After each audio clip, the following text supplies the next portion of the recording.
All right, thank you so much for joining us today. We're talking with Dr. Toni Luisa Rivera, a chiropractor and Rubenfeld synergist practitioner. And we're also talking about her new book, The Propelled Heart. And Toni, this book is available on Amazon and the usual places, correct? That's correct.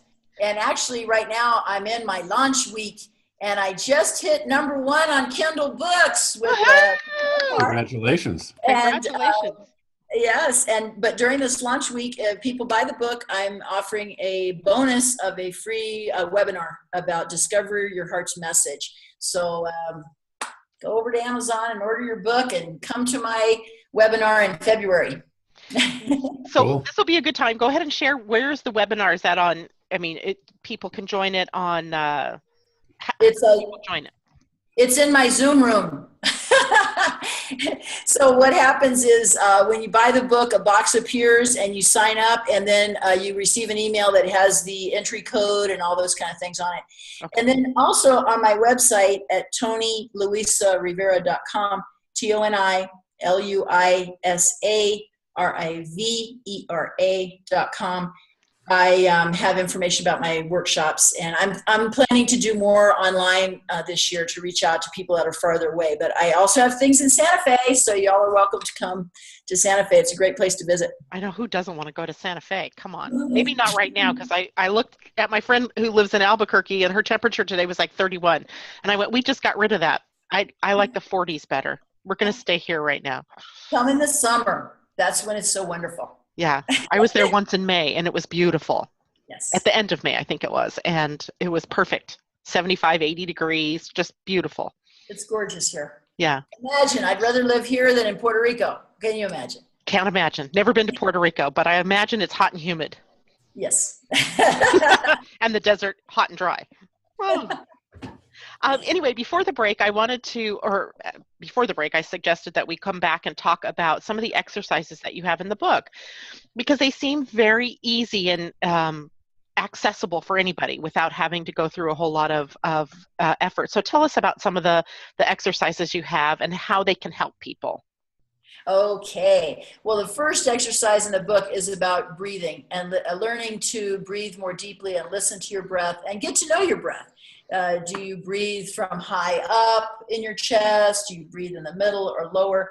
And simply by this very simple exercise of placing your hands and breathing into those areas and making your hands move. So your hands kind of help you know, gee, I don't breathe there at all, or that's where my breath comes from. And then staying with the comfortable place where you're most comfortable and breathing deeply into there. It's so calming and relaxing and really can help you tune into yourself. And that's the first key. Awareness is step #1.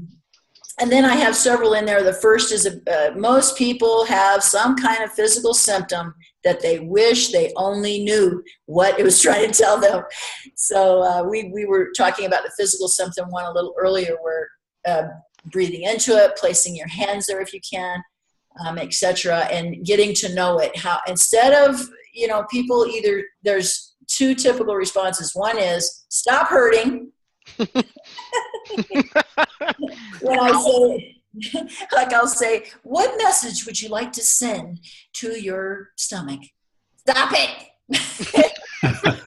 Which is very helpful. Right. And I say, and when you send that message, how does your stomach respond? It hurts worse. Well, maybe that's not a good one. So and the second common response is, what happened? Why on the outside? What did I eat? I ate some pumpkin seeds and it didn't agree with me, whatever that is. Instead of just calming down and saying, I know you're hurting right now. And so many times, just calming down enough to acknowledge, I know you're hurting right now. The revelation comes to them. Whether it's relationship, life, work, a past thing, it will be revealed to them just by that acknowledgement. And then I have exercises about the emotions and recurring life situations. And yeah, I thought there was an interesting one about the organs. Yes. And now I'm not going to be able to find it, but talk about that one, because that was so out there to me. I never thought about talking to my organs. I mean, Well, you see, that's the one I use that I was talking about just a minute ago, when I started to wonder about myself. oh yeah. Yeah, those body workers say, it's your thymus, Toni. And I knew kind of in general, the thymus had to do with immunology and, your immune cells when you were born. When we're born, actually, it's interesting. The thymus is almost 3/4 of the weight of the infant. The thymus, there's so much blood and everything, and it's huge. It's as big as the heart. And then when those cells all get labeled, it shrinks. And so in the adult, it's very small. Mm. And I think you suggested before that, or maybe it was in that exercise, to find out what the purpose is of that part of the body, right? Yes. So like a gallbladder, for example, what does it do? What, Exactly. what is it? How does it process things, or that kind of thing? What's the advantage in that? Because when we understand the normal function of an organ in a simple way, don't go get a Guyton's physiology. No, right. Get a layman's journal of the body or something like that, where you have a one-liner that tells you the normal function.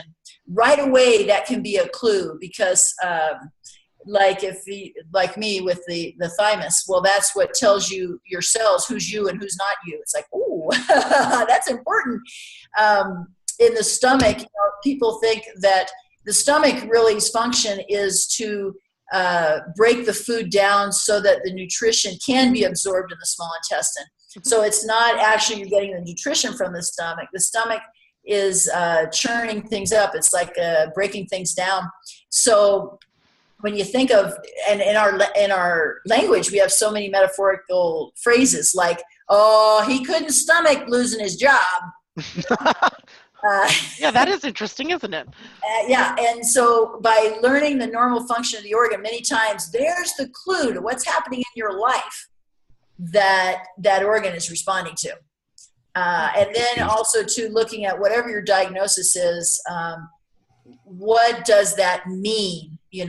It's funny, there's the joke about, you go to the doctor and you say, my stomach's really upset. And they do a bunch of tests and say, oh, you have gastritis. Well, gas is stomach and itis means inflammation. So they just told you have an upset stomach. Okay. But they told you in Latin. And you paid them $1,000 or more That's for right. that. Yeah. If you could understand what that diagnosis means, many times it goes, okay, what am I upset about? My stomach's upset. What am I trying to digest that's upsetting me? So you see how that metaphor goes? Yeah, my stomach used to be used for storing emotion that I didn't want to deal with. Oh. Yeah, and I think there was at one point for almost 2 years, my stomach hurt every day. Wow. And eventually I realized, oh yeah, I'm just stuffing my emotions in my stomach. That's a common place for people. It's kind of like, I'm going to swallow it. And then that stomach, right? I'm going to swallow. I'm not going to let anybody know. I'm not going to let that person know, or I'm not going to let it rock my boat. I'm not going to change my job. I'm not going to change what's happening. I'm just going to stomach it, right? So you stomach it. I store it all in my neck and my shoulders. They're always tight. Yeah. Well, there you go, right? The burden is like the yoke on the back. Chinese astrology, I'm an ox. I'm telling you. Oh my gosh, that's pretty funny. The metaphor is there. There you go. There it is. Yeah, such interesting fodder to explore. I mean, it can become sort of like solving a puzzle, being a detective story or something here, about what's going on with the body. Now, I know we're getting close to the end of our session here with you, Toni, but I have a question. I don't know if you can even try to answer this, but what would someone like you, a practitioner that's looking at how different things are developing in the body, looking more holistically, how would you see, or how do you see, the high incidence of heart disease going on in the world, in this country in particular? Because I can't believe it's all diet and exercise and all that kind of stuff. I'm sure that's a part of it, but there's got to be something else there. You want to speak to that at all? I do. It's so interesting, and they're just finding, as they find these frozen people from the Ice Age, and they study them, right? Who they were getting plenty of exercise, They were hunting all day. They weren't overeating, that kind of thing. And they had heart disease. Okay. Ah. So, and the high incidence now, I think, is there's so much loss of heart in our lives, so much routine and dissatisfaction with the status quo, worry, stress, fear, and the heart really registers that stress, and it makes the muscle weak. And there's a new, I had never heard of it. It's called takisubo, which is a Japanese word for octopus. And what happens? It's a heart condition, and the English translation is broken heart syndrome.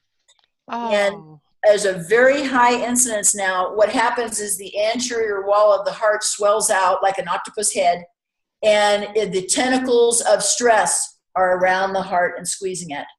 And I had a friend just had an episode, and she was diagnosed. She went to her primary care after the emergency room, and he said, "Oh yes, I have 5 other people just in the last month with this."